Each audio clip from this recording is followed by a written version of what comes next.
Hermanos, buenas noches. El Señor les continúe bendiciendo.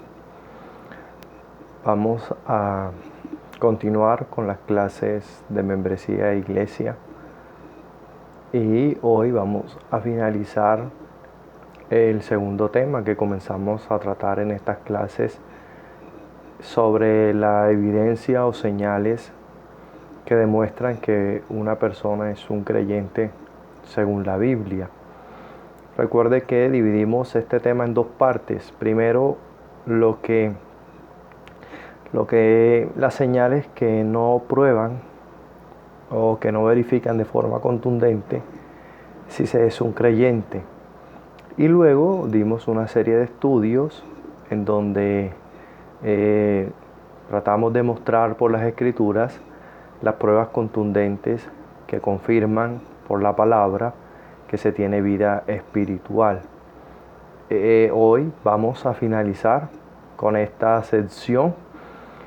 Finalizamos estos estudios sobre las evidencias o señales que demuestran que se es un cristiano y pues solo entendemos por las Escrituras podemos tener una convicción certera y real de si poseemos vida espiritual o no. Así que es por ello que hemos ido a las Escrituras para explicar estas evidencias.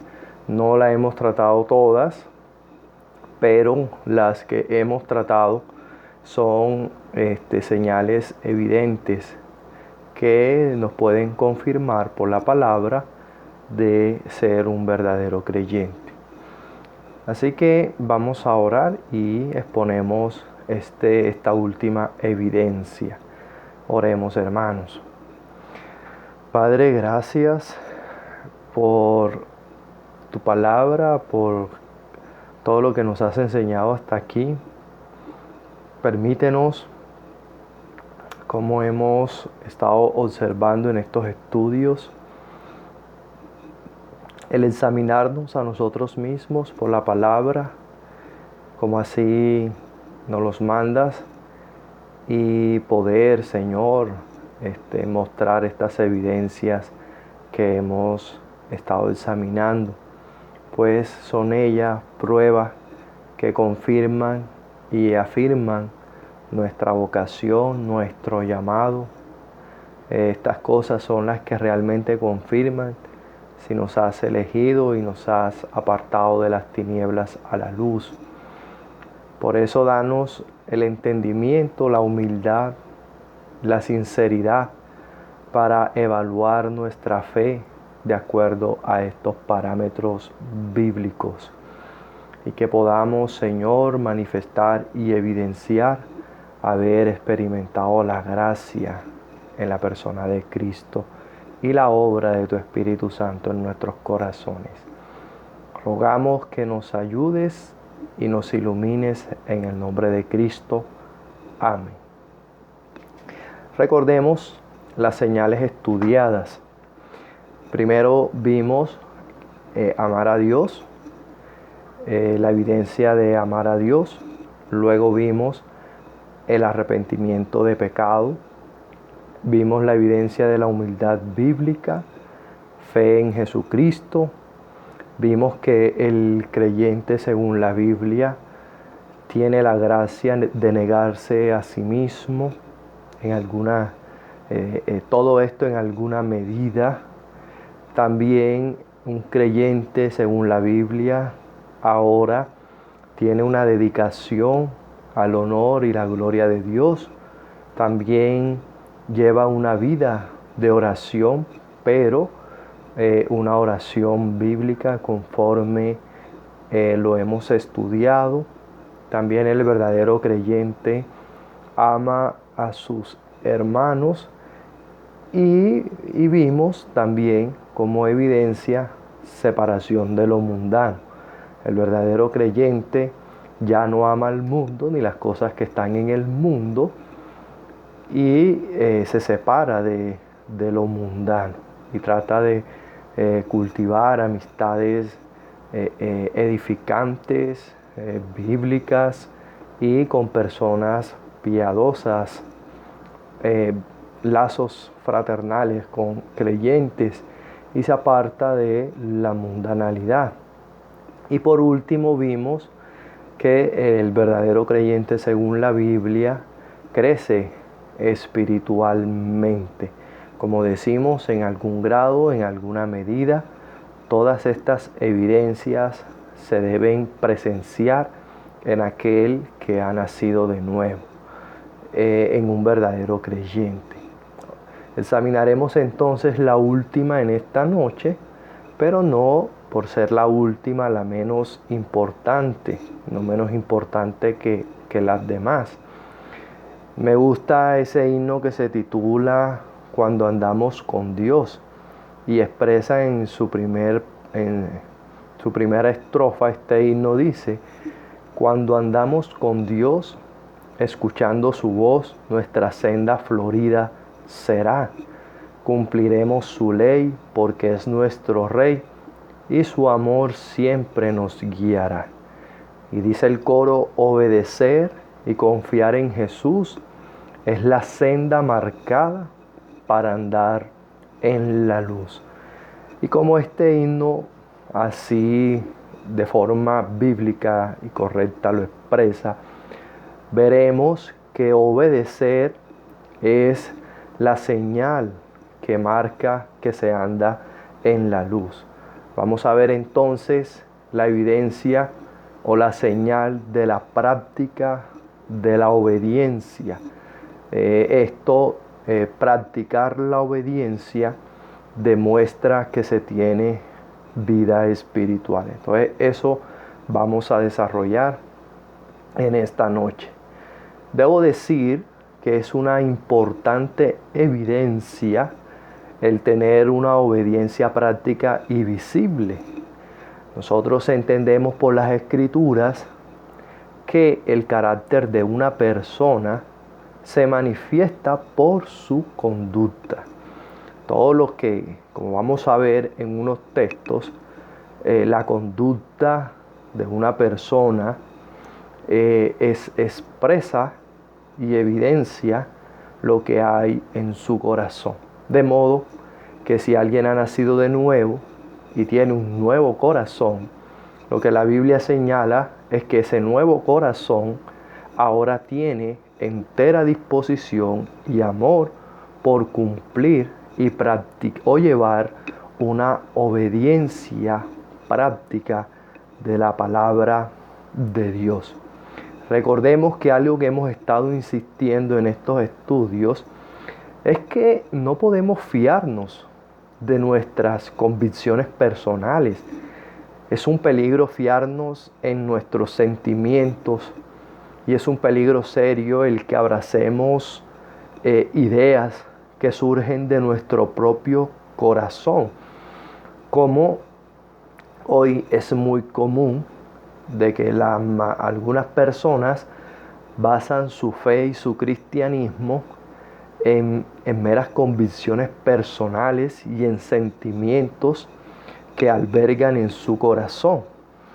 Pero lo que olvidan es que nuestro corazón es engañoso, ¿verdad? Entonces es por esa razón que la evidencia de una obediencia práctica es fundamental, y todas las demás evidencias que hemos visto.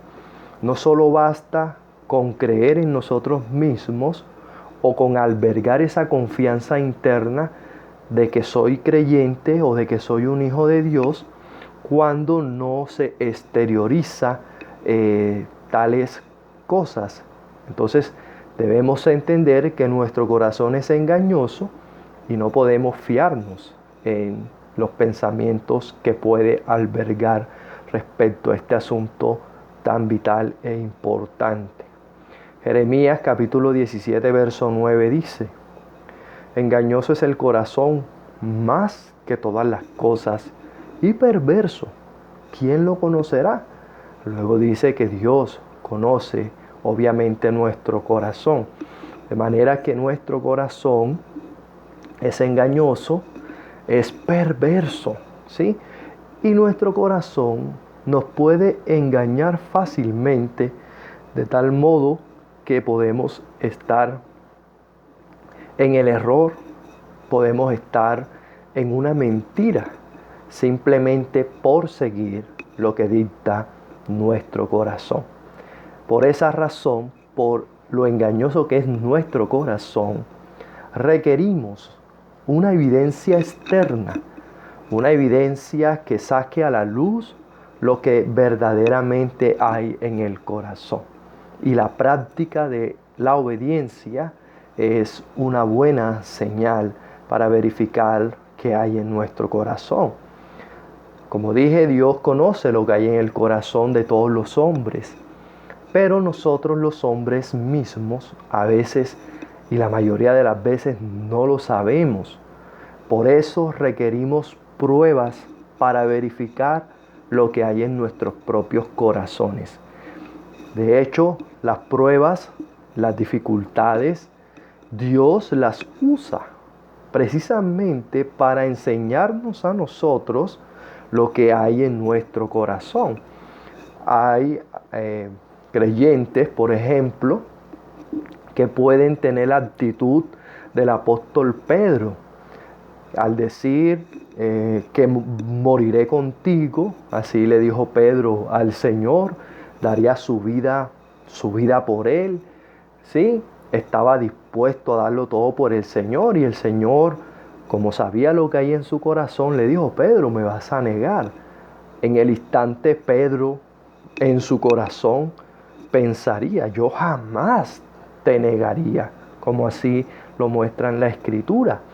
Pero ya sabemos la historia. Jesús fue apresado, fue llevado a este concilio, y Pedro, estando allí camuflado, lo abordan unas personas, y antes que cante el gallo, Pedro niega a Jesús 3 veces.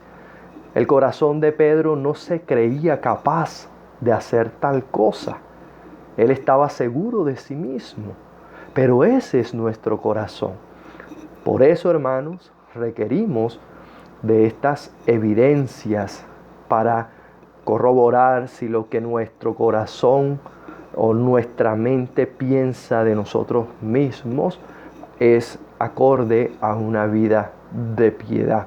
Así que las pruebas, las tribulaciones, Dios las envía para que nosotros sepamos lo que realmente hay en nuestro corazón, si verdaderamente amamos a Dios, si confiamos en Él, ¿sí? Porque en los momentos de tranquilidad podemos decir como Pedro: daré mi vida por ti. Pero ya sabemos que nuestro corazón nos puede engañar y ser los primeros en correr cuando vengan las dificultades. Deuteronomio capítulo 8 verso 2 así corrobora este asunto. Y te acordarás de todo el camino por donde te ha traído Jehová tu Dios estos 40 años en el desierto, para afligirte, para probarte, para saber lo que había en tu corazón, si habías de guardar o no sus mandamientos. El Señor sabe, o el Señor sabía lo que había en el corazón de este pueblo, pero ellos no lo sabían, ¿sí? Ellos no lo sabían. Así que hay muchas cosas que podemos abrigar en nuestro corazón y quizás ni creamos que estén allí, como la incredulidad, el resentimiento, la amargura, etcétera. Cosas que creemos y a veces podemos decir: no, yo no soy así, o yo no tengo tal cosa, o yo no guardo estos rencores. Pero esas cosas que a veces nuestro corazón camufla y esconde, salen a relucir en los momentos de prueba. Y por eso, como alguien una vez dijo, como tú reaccionas en las pruebas es lo que tú realmente eres. Y puede ocurrir como la parábola del sembrador, ser el evangelio en tu corazón como esa semilla que cayó en pedregales. La recibe con gozo, ¿sí? Esta persona recibe con gozo el mensaje del evangelio, cree que ha experimentado salvación, pero no tiene raíz profunda. Y luego, ¿qué pasa con eso que surgió de esa semilla? Sale el sol abrasador y la marchita y la destruye, mostrando que la fe de esta persona no era realmente lo que ella había considerado inicialmente. De manera, hermanos, que la práctica de la obediencia a razón de lo engañoso que puede ser nuestro corazón, la práctica de la obediencia es un gran examen bíblico de que una persona es genuinamente evangélica. Y es una pauta, hermanos, que sin lugar a dudas, es una pauta que no falla, es una evidencia certera, porque el corazón del hombre es el que gobierna la conducta del hombre. Así lo dice Proverbios 4:23. Guarda tu corazón, porque de él mana la vida. O en otras palabras, guarda tu corazón, porque del corazón surgen todos los asuntos de la vida. De manera que la práctica de la obediencia, hermanos, es ese gran examen. Pues un corazón espiritual producirá una conducta espiritual. Y un corazón carnal que aún no ha sido regenerado va a tener una conducta carnal. Eso será evidente. Es una regla sin excepción. Cuando alguien dice, por ejemplo, que quiere servir y agradar a Dios en todas las cosas, ¿cómo saber si realmente lo hace? Hermano, pregúntate, ¿realmente sirves a Dios? No es lo que tu corazón exprese o lo que tu mente crea. Es si realmente lo haces. ¿Realmente sirves al Señor en todas las cosas que haces? Entonces podemos estar, hermanos, querer o desear servir a Dios, pero no hacerlo, ¿sí? Y nuestro corazón puede hacernos creer que sí lo hacemos.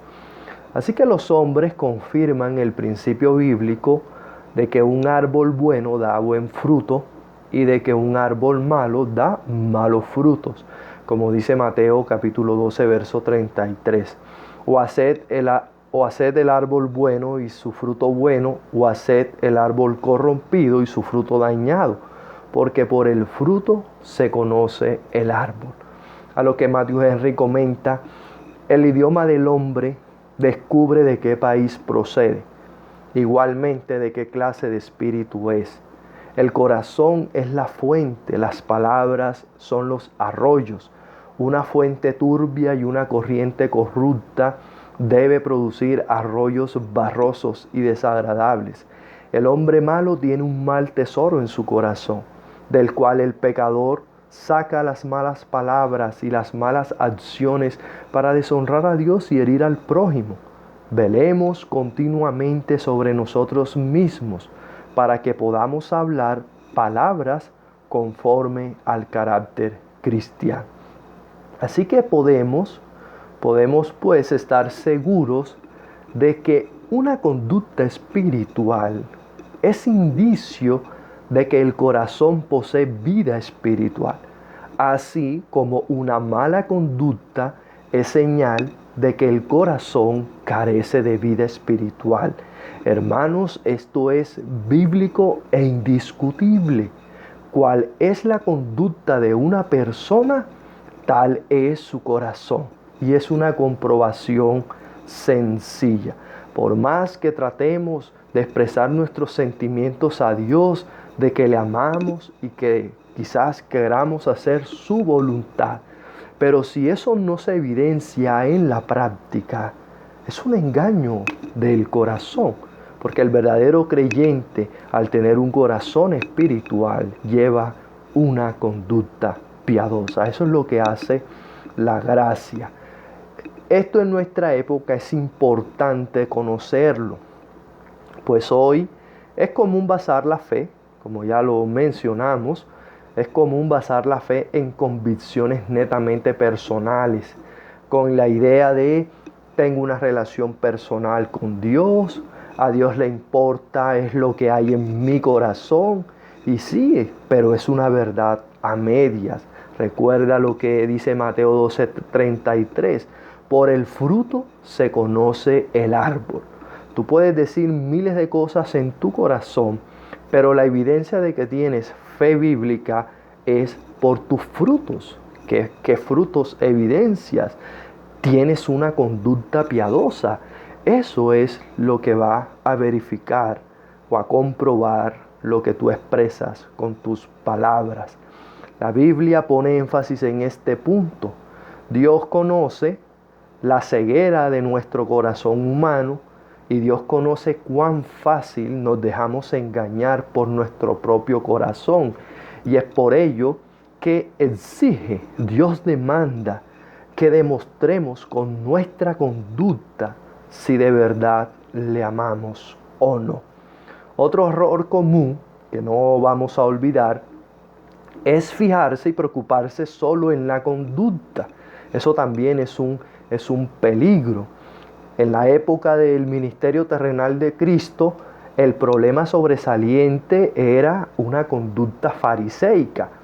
Esto es mera apariencia externa sin involucrar el corazón. Así que quiero aclarar que aunque estamos hablando de una conducta, no obstante, hermanos, no estamos hablando de esa conducta fariseica que no involucre el corazón. Hoy el problema es a la inversa. La gente cree tener un corazón dispuesto a Dios, pero sin una apariencia externa que lo confirme. Entonces, el punto es que debemos vigilar ambas cosas, examinar siempre las motivaciones de nuestro corazón, pero también debemos examinar nuestra conducta. Estas cosas, como la Biblia así lo presenta, van de la mano. Un corazón regenerado, un corazón que ha experimentado la gracia de Dios, se evidencia por una conducta piadosa. El uno es el reflejo del otro. Así como no negamos el involucramiento del corazón, tampoco debemos negar que éste se refleja en una conducta piadosa. Así, hermanos, lo enseñan las Escrituras. Por eso la práctica de la obediencia es una importante señal. Dice Thomas Brooks que la virtud genuina hace que todo sea glorioso, tanto interna como externamente. Y cita el Salmo 45:13, que dice: toda gloriosa es la hija del rey en su morada, de brocado de oro es su vestido. Y comenta: la virtud genuina hace glorioso el entendimiento y las emociones, cubre de gloria general las partes nobles del alma. Toda gloriosa es la hija del rey en su morada. Y de la misma manera que glorifica el interior, hace glorioso el exterior, porque el Salmo dice: de brocado de oro es su vestido. Entonces, la gracia genuina hace que tengamos un aspecto glorioso, que hablemos, andemos y actuemos de manera gloriosa, de manera que las almas mundanas se vean obligadas a decir: estos han visto a Jesús. La gracia es un fuego que consume la vileza y la escoria del alma. Igualmente es un ornamento que la hermosea por dentro y por fuera. Pero la gracia transitoria no efectúa esto. La gracia genuina cambia la naturaleza misma del hombre, y al cambiar la naturaleza misma del hombre, la conducta. La virtud moral solamente frena o encadena al hombre exterior sin cambiarlo del todo. Y pone el ejemplo: un león enjaulado sigue siendo un león, está cautivo, pero no ha cambiado, porque tiene su naturaleza leonina. De la misma manera, las virtudes transitorias frenan a la gente de cometer tal o cual maldad, pero la gracia genuina convierte al león en un cordero. como observamos en el caso de Pablo en Hechos 9. Así que, hermanos, vemos entonces, y la idea es que la gracia genuina cambia el interior, pero también hermosea, hermanos, nuestra parte visible. Como dice el Salmo, ¿verdad? No, de brocado de oro es su vestido. Es decir, que el creyente no solo es glorioso en su interior, sino que esa gloria interna, hermanos, se hace exteriorizada por medio de una conducta, incluso, hermanos, aunque a algunos esto les suene legalista, aún incluso el creyente se ha de distinguir y demostrar por medio de su vestimenta, ¿sí? Entonces, hermanos, esto está relacionado, hermanos. Veamos algunos textos bíblicos que muestran la obediencia práctica como evidencia de amar y conocer a Dios. Vamos a ver algunos textos, hermanos. Juan capítulo 15, verso 14, Cristo pregunta, o podemos preguntar, ¿quiénes son los amigos de Cristo? Realmente, ¿quién es amigo de Cristo? Y él mismo se encarga de responder en el verso 23 del mismo capítulo 14. Vosotros sois mis amigos si hacéis lo que yo os mando. Somos amigos de Cristo si hacemos, ese es el condicional. Ustedes son mis amigos si hacen lo que yo mando. Si no obedecemos a Cristo si no llevamos más bien una obediencia si no practicamos, no vivimos los mandatos de Cristo, entonces es porque no le conocemos. ¿Quiénes son los que aman al Redentor? También Cristo mismo da la respuesta en Juan 14, 24. El que me ama, mi palabra guarda. El que no me ama, no guarda mis palabras. Y la palabra que habéis oído no es mía, sino del Padre que me envió. Entonces claramente vemos que el que ama a Cristo guarda su palabra, ¿sí? Las obedece, las pone en práctica. Teniendo, hermanos, los mandamientos de Cristo, debemos obedecerlos. Y al tenerlos sobre nuestra cabeza, debemos guardarlos en nuestro corazón y en nuestra vida.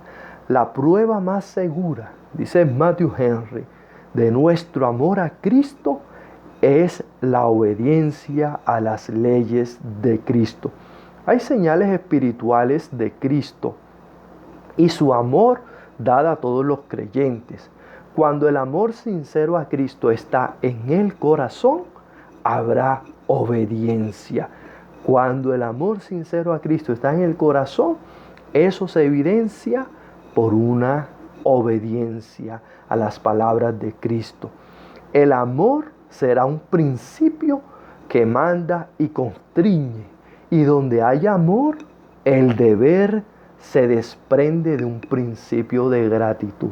Como hemos citado anteriormente, entonces ahora para el nacido de nuevo, los mandamientos de Dios no son gravosos, no son una carga, sino que para Él es un deleite cumplirlos.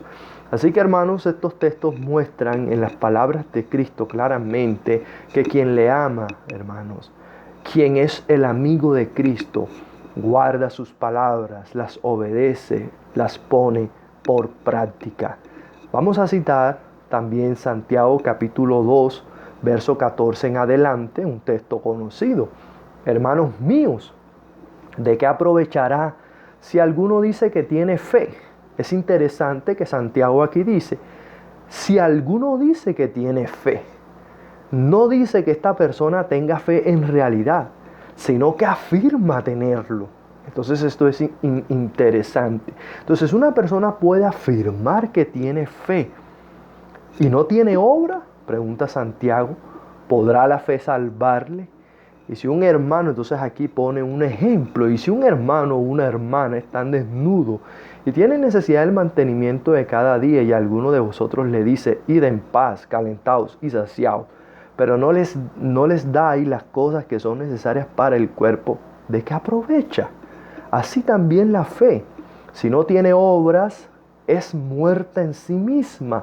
Pero alguno dirá, tú tienes fe, yo tengo obras. Muéstrame tu fe sin tus obras y yo te mostraré mi fe por mis obras. Dice el verso 19, ¿tú crees que Dios es uno? Bien haces, también los demonios creen y tiemblan. Mas ¿quieres saber, hombre vano, que la fe sin obras es muerta? Y dice en el verso 21, ¿no fue justificado por las obras Abraham nuestro padre cuando ofreció a su hijo Isaac sobre el altar? Claramente, hermanos, aquí Santiago nos dice que si decimos tener fe, pero no tenemos obras, ¿qué son esas obras? No tanto, hermanos, las obras aquí es una obediencia práctica. Si decimos tener fe, pero no obedecemos lo que Dios demanda de nosotros en su palabra, nuestra fe es vana, es una ilusión. Nuestra fe sin obediencia a la palabra de Dios es un engaño del corazón. Notamos aquí que en el verso 21, Santiago trae el ejemplo de Abraham y pregunta, una pregunta retórica, ¿no fue justificado por las obras Abraham nuestro padre cuando ofreció a su hijo Isaac sobre el altar? Es decir, que el ofrecimiento de Isaac por parte de Abraham demostró la autenticidad de su fe y la realidad de su justificación ante Dios. Aquí, como bien sabemos, aunque aparece la palabra justificado por las obras, aquí Santiago no está en contra de lo que hemos estudiado en Romanos, de la justificación por la fe. En Romanos, justificación por la fe, justificado significa declarado. Pero aquí justificado significa evidenciado. Lo que entonces debemos entender es que obviamente no estamos hablando de una justificación por obras o una salvación por obras. Lo que Santiago está tratando de decir es lo que hemos estado mostrando como punto principal en esta clase, es que las obras, la práctica de la obediencia, obedecer los mandatos de Dios, justifica o confirma o autentica la realidad de que hemos sido salvados. Es decir, que obviamente Abraham no fue salvo por ofrecer a su hijo. Dios le dijo, sacrifica a tu hijo, y Abraham obedeció lo que Dios le mandó. Pero esa obediencia no fue la que salvó a Abraham. Abraham, como todos nosotros, fue salvo solamente por la fe. Pero al Abraham obedecer lo que Dios le estaba mandando, esa obediencia confirmó, ratificó que Abraham verdaderamente le había creído a Dios. Así que Santiago lo que hace en este texto es una vindicación ante otros de la afirmación de un hombre con respecto a su propia salvación. La enseñanza de Santiago es el complemento perfecto de los escritos del apóstol Pablo, ya que la salvación es determinada nada más que por la fe y queda demostrada o evidenciada mediante la fidelidad en obedecer nada más que la voluntad de Dios.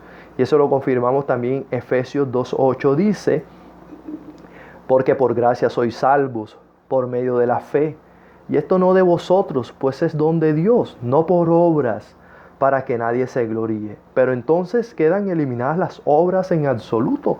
No, verso 10, porque somos hechura suya, que creados en Cristo Jesús para buenas obras.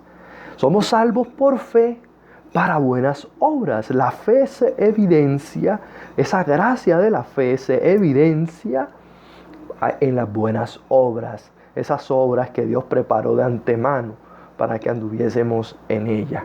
Entonces somos salvos por Cristo mediante la fe solamente, pero la práctica de la obediencia, las buenas obras, son un propósito fundamental a ser hechos criaturas nuevas en Cristo Jesús. Así que claramente Santiago y Pablo en Efesios señalan esta estrecha relación entre la fe que es interna, nuestro corazón, y esa fe se evidencia o se manifiesta a través de la obediencia, como en el caso de nuestro padre Abraham. Otro texto es Primera de Juan, capítulo 2, verso 3. Y nota este texto, el cual voy a desglosar rápidamente. En esto sabemos que nosotros le conocemos si guardamos sus mandamientos. Note que, como lo dijimos clases atrás, uno de los propósitos del apóstol Juan al escribir esta carta es mostrarnos las evidencias bíblicas para saber si conocemos a Jesús, para saber si realmente tenemos vida eterna. Y aquí Juan, ya la clase pasada o las clases anteriores, nos había dicho: el que ama el mundo no es del Padre. Amar el mundo es una señal que no somos creyentes. Y ahora acá nos va a decir, ¿verdad?, que si guardamos los mandamientos, si somos obedientes a los mandamientos de Dios, entonces eso demuestra y eso nos permite saber a nosotros que realmente conocemos a Cristo y hemos experimentado la gracia de Dios en nuestras vidas. Note que el verso dice: en esto sabemos. Primero notemos, sabemos, se traduce, dice un autor, del tiempo presente del verbo ginosco, y significa percibir continuamente algo por experiencia. Es decir, que la seguridad viene de obedecer los mandatos de Dios en la Biblia. ¿Cómo sabemos que le conocemos, que conocemos verdaderamente a Cristo? La seguridad viene de obedecer los mandamientos. Quienes no los obedecen pueden y deben preguntarse si son convertidos y si el Espíritu Santo los está dirigiendo de veras.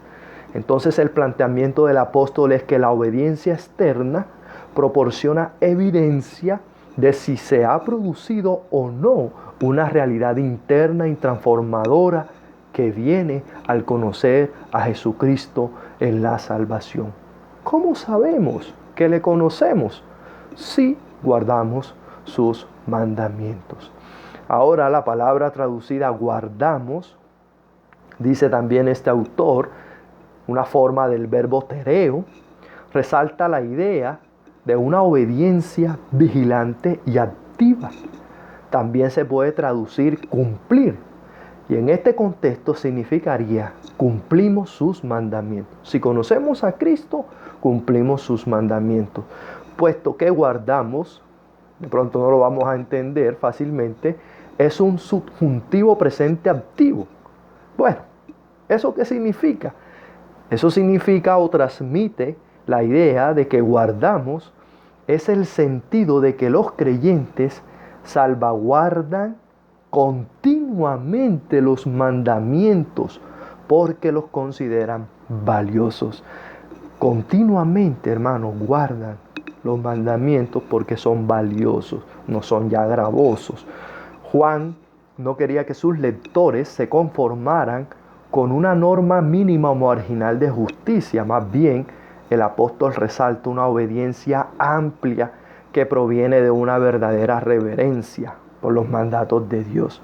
Entonces, sabemos, ¿por qué sabemos? Porque guardamos. ¿Y qué guardamos? ¿Qué significa guardar? Esa vigilancia activa de obediencia, ¿verdad? Ahora, ¿qué guardamos? Sabemos, guardamos, que guardamos los mandamientos.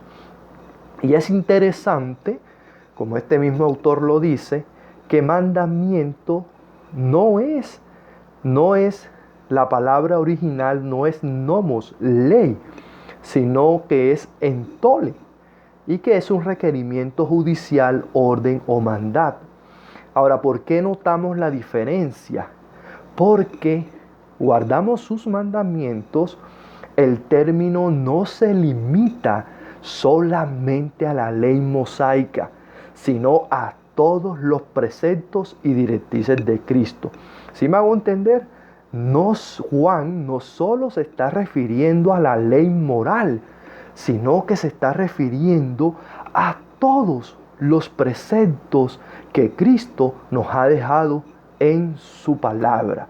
Porque sabemos que algunos solo limitan su obediencia a las leyes morales y consideran que algunos mandamientos que están en la palabra o ya no son vigentes o pueden categorizarse de manera que puedo o no cumplirlos, como si eso fuera asunto de libertad cristiana, por ejemplo. Pero por eso entendemos que primeramente la obediencia de la que estamos hablando, esa evidencia de la que nos referimos, hermano, esa evidencia o esa obediencia práctica, según esto, se extiende a todos los mandamientos de Dios. El creyente que ha nacido de nuevo procura, hermano, guardar toda la palabra. Toda la palabra es inspirada por Dios. Toda la palabra es útil. Toda la palabra, hermanos, todos los preceptos, principios, mandamientos, hermanos, todas las enseñanzas de Cristo deben ser tenidas en cuenta por el creyente y deben de alguna forma aplicarse a la práctica de la vida cristiana, hermanos. Hay que entender la santidad como un todo, no en partes. Algunos, por ejemplo, pretenden llevar una santidad interna, pero no una externa que se evidencie. No, eso no es coherente. La santidad, hermanos, es integral. Se nota al hablar, se nota al comportarnos, al vestirnos. Hermanos, se nota en nuestras relaciones personales. La santidad es un todo, no en partes.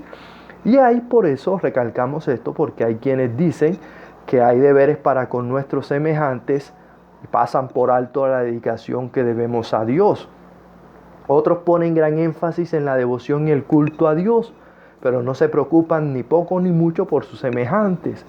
Otros sobreestiman sus buenos sentimientos y sus vivencias personales, insistiendo en que una persona debe exhibir un mostrario de experiencias antes que se les pueda llamar santa.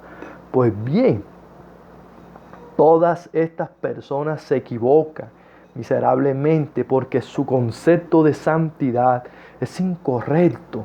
Para no equivocarse, hay que tener en cuenta el mensaje entero de la Biblia, la cual nos enseña que nuestros deberes abarcan tanto nuestra relación con Dios como la relación con nuestro prójimo y con nosotros mismos. De manera, hermanos, que el creyente verdadero haya disposición y gracia para el cumplimiento de la palabra de Dios. Hermanos, en el verdadero creyente no hay debate en tal y cual mandamiento es más importante.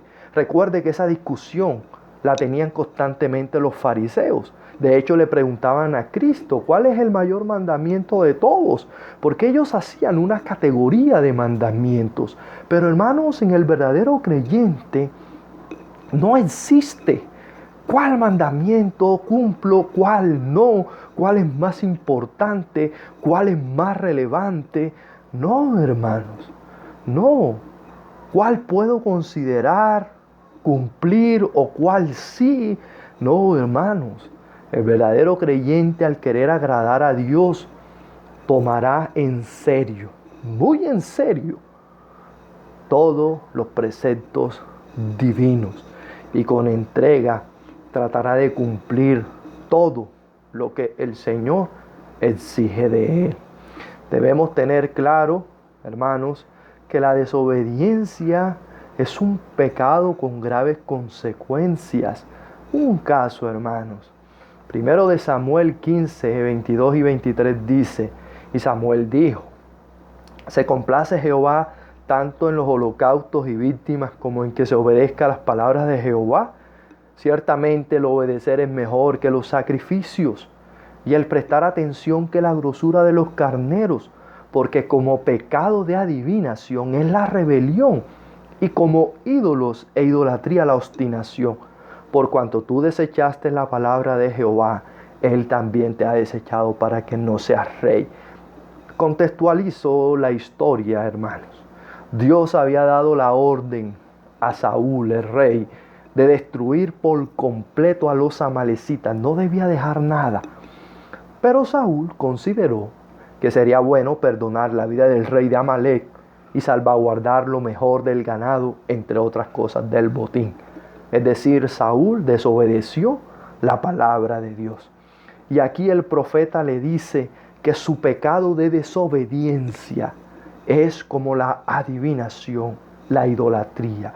Hermanos, la desobediencia es un grave pecado que trae consecuencias nefastas a nuestra vida.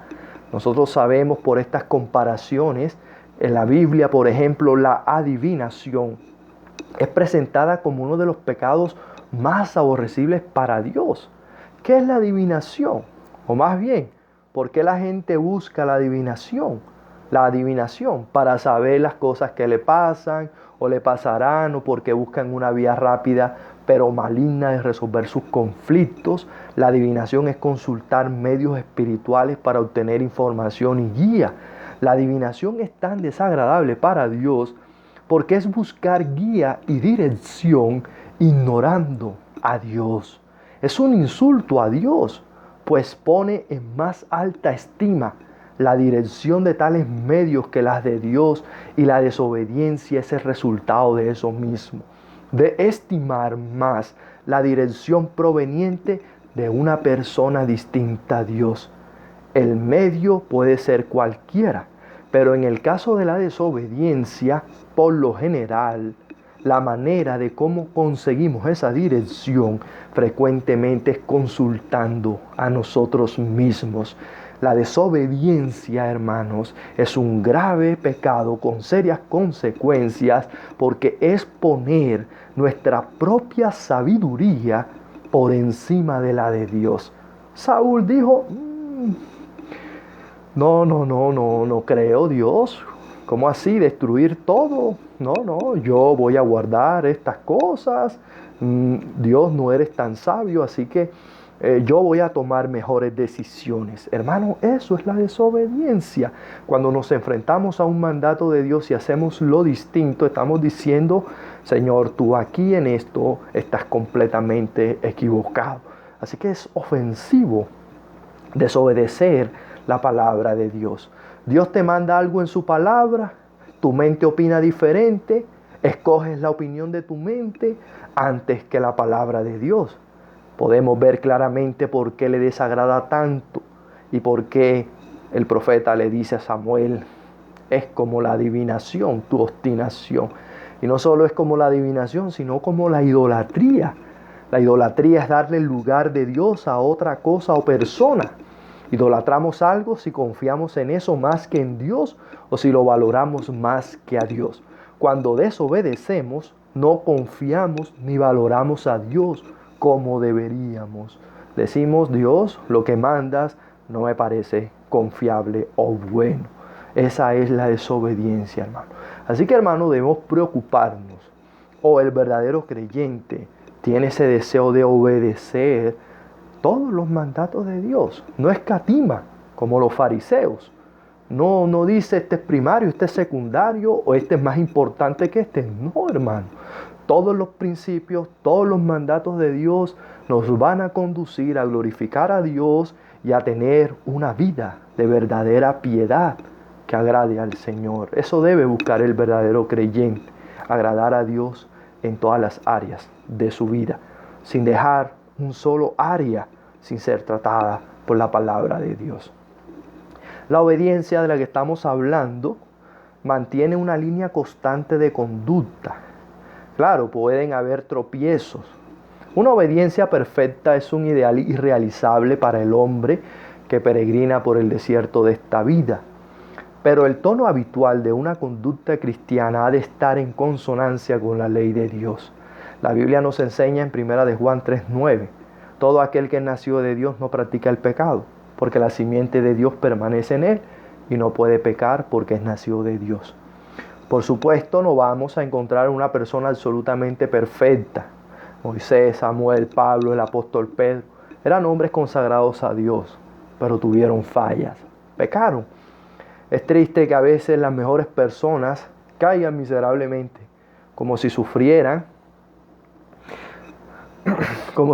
un colapso en su vida, ¿verdad? Pero no permanecen en el pecado. Los hijos de Dios pueden pecar y pecar a sabiendas, pero no contraen el hábito de pecar porque abrigan en sus vidas el firme propósito de obedecer los mandamientos de Dios. De ahí se deduce que al juzgar su conducta, la de un verdadero cristiano, no debemos fijarnos demasiado en episodios esporádicos de un comportamiento menos digno. Todo creyente continúa siendo un ser espiritualmente frágil.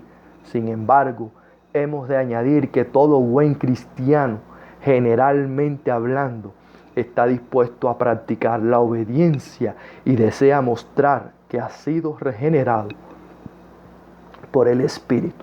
Primera de Juan 2:6 dice, siguiendo ese pasaje de Juan, el que dice que permanece en él debe andar como él anduvo. La vida de obediencia de Jesús es el modelo a seguir para el cristiano.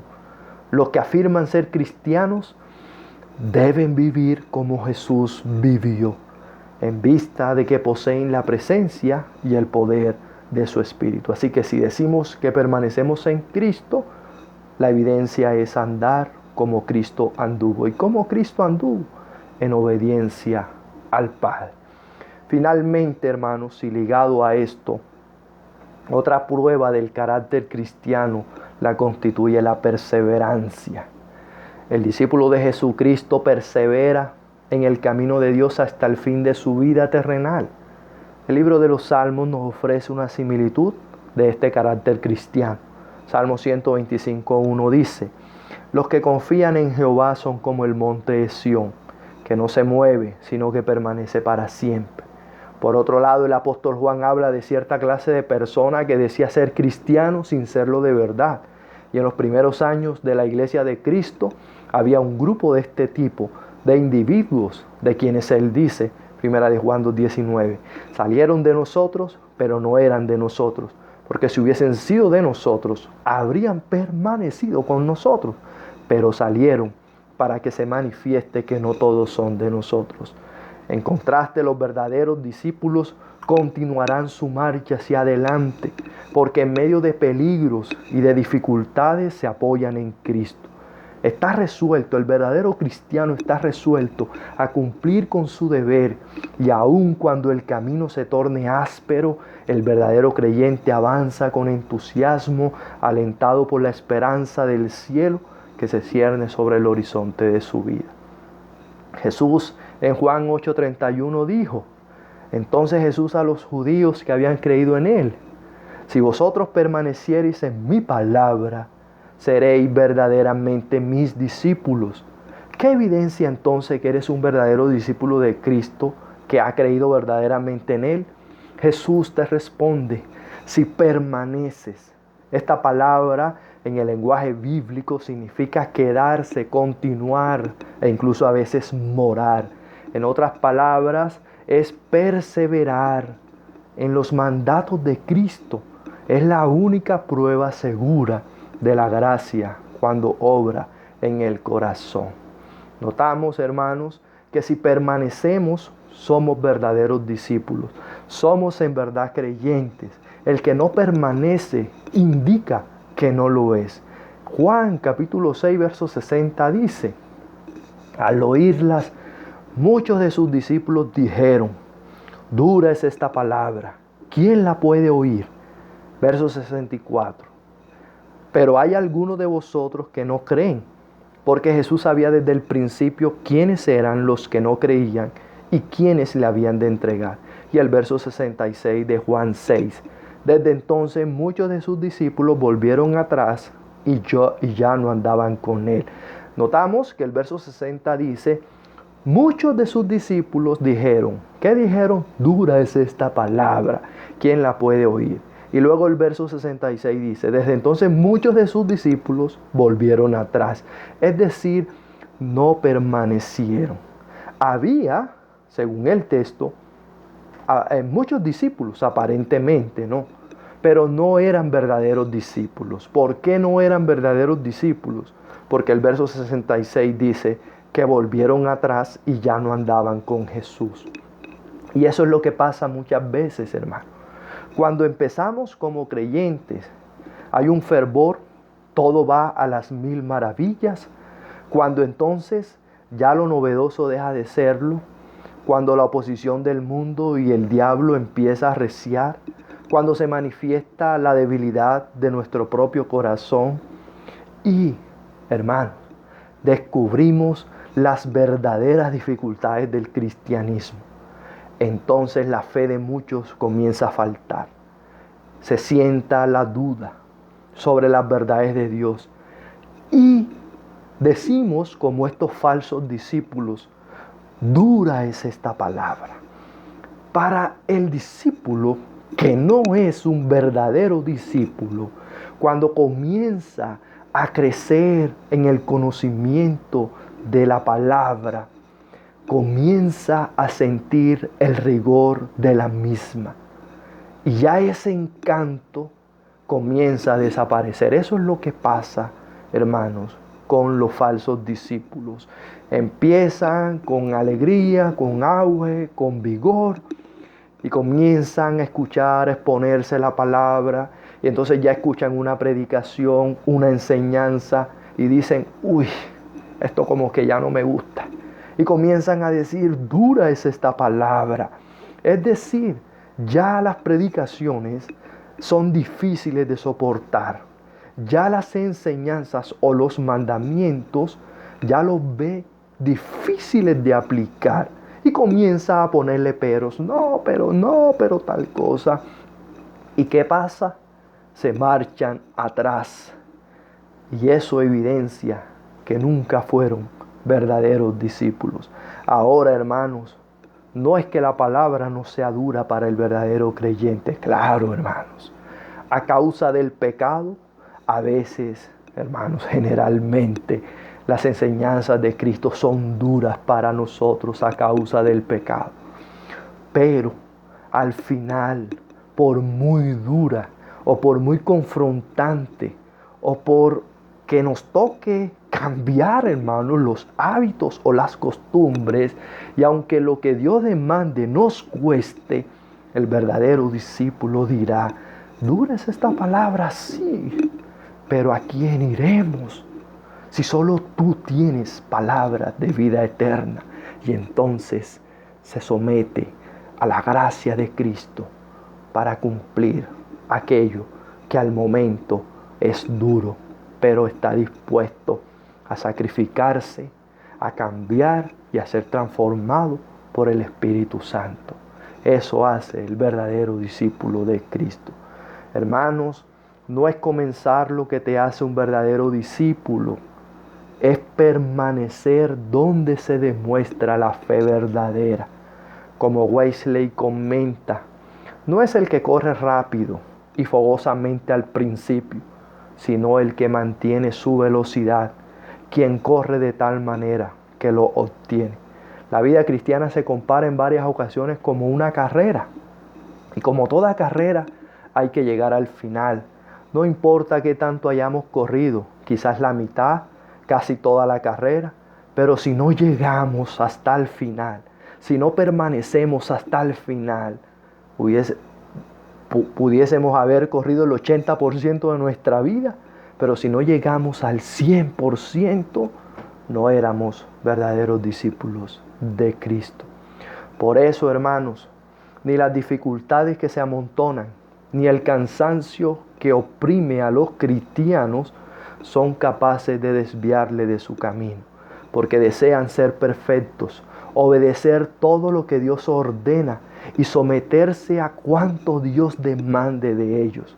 Así pues, ya podemos ver claramente cuál es la conducta que revela la verdadera santidad. Cristo es nuestro gran modelo. Él fue santo perfectamente, siempre, en todo y hasta el fin. Hay una enorme diferencia entre esta vida de obediencia a Dios y la vida de los hombres mundanos.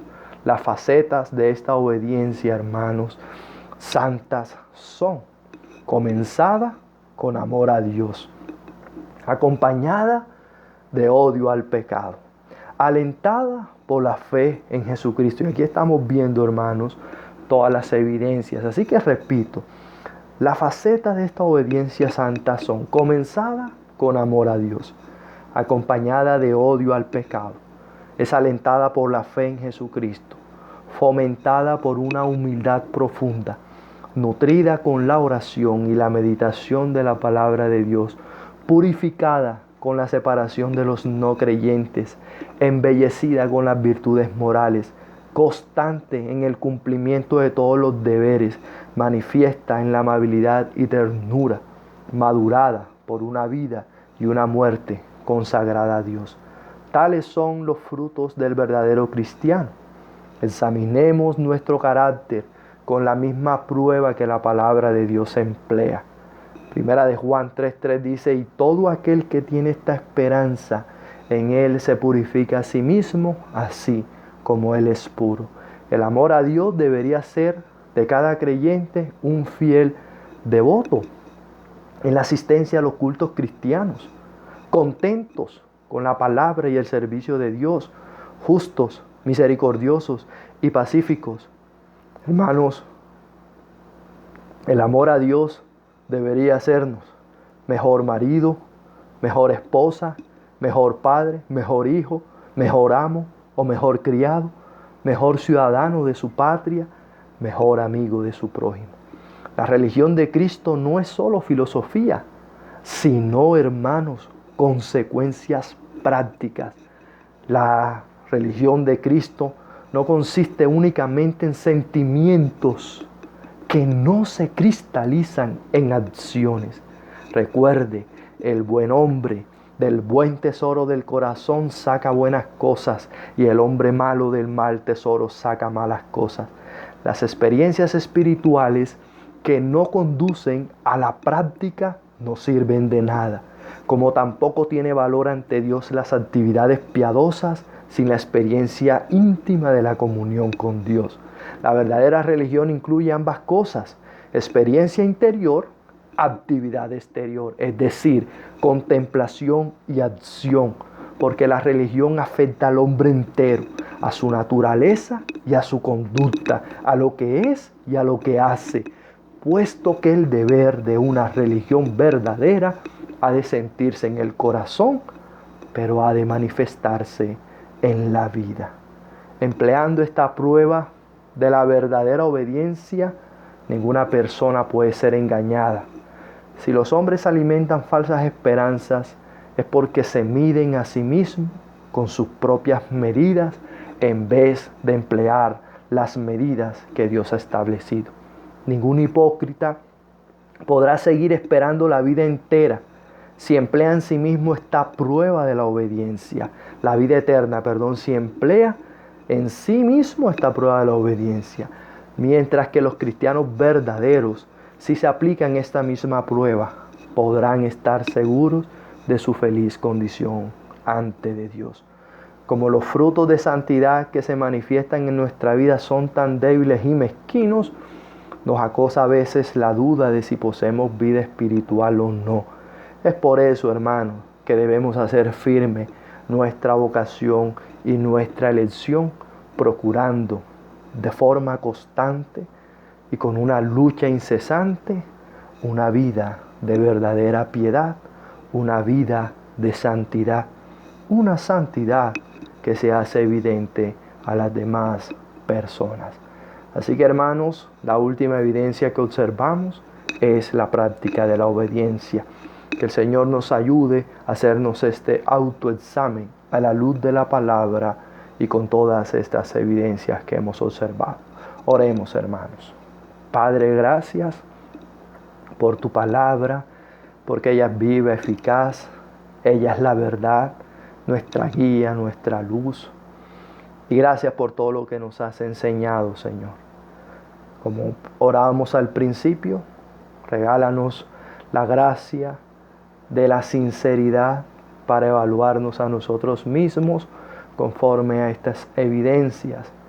Que estas evidencias, Señor, sean fortalecidas en nuestras vidas y que se puedan hacer realmente evidentes en nosotros para tener esa certeza de salvación, para gozarnos en la obra de Cristo y para tener una plena comunión contigo, amado Señor.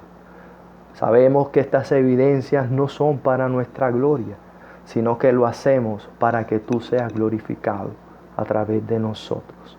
En el nombre de Cristo en quien oramos, dándote gracias. Amén. Que el Señor les bendiga, hermanos.